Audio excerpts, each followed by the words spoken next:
Nala and Zuri found a feather. "Look," she cried.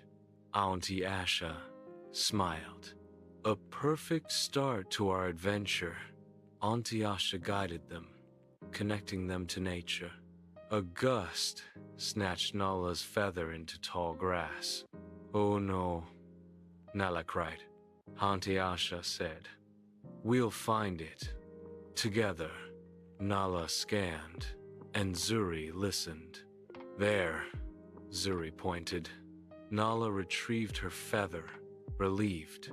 "We found it working together," she whispered.